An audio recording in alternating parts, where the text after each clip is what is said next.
and gentlemen.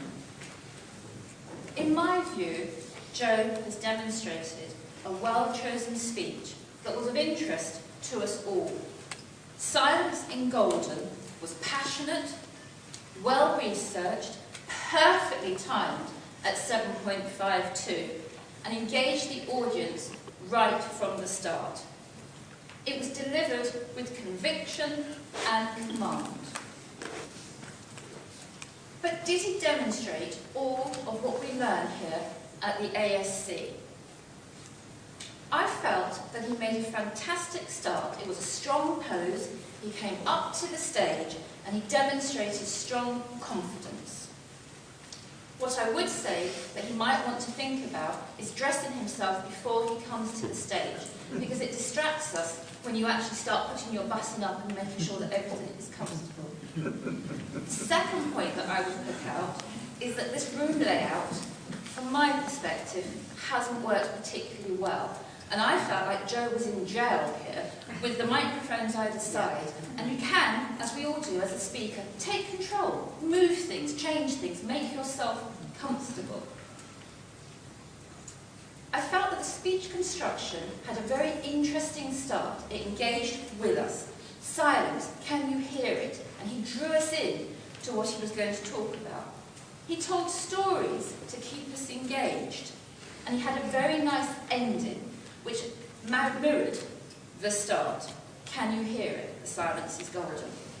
However, what I would say is that Joe might want to have a think about was that I felt that there wasn't necessarily an outcome to the speech. What was the purpose of the speech? What was he trying to achieve? There was a very strong start, a lot in the middle, but there wasn't particularly a conclusion. There was a great ending that was memorable, but it wasn't signposted what we were hoping to achieve and when the conclusion started to occur. It was clear that Joe was passionate about what he was speaking about. He had researched it, he meant what he said, and he delivered it with gusto. The gestures at the start were very strong. I particularly liked the moment of opening when the arms went straight out. It was a clear gesture. But some of the gestures were very much in front of the lectern, and unfortunately the layout got a little lost.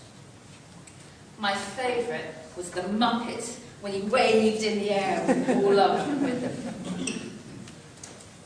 The use of voice effectively was a masterclass from my perspective in how to deliver pause and pitch and pace. Joe is an expert at this area. I have never heard a speech where pause is used to such a great extent. The vocabulary and word pictures were wonderful. Kettles whistling, alarms wheeling, and the throbbing brain. I would say that a couple of areas that I would really like to challenge Joe to go back to are to take control of the room, to not lean on the lectern, to be clear about what your conclusion actually is and the point that you are trying to make. What a fantastic speech, and I'm very much more here to looking more from Joe.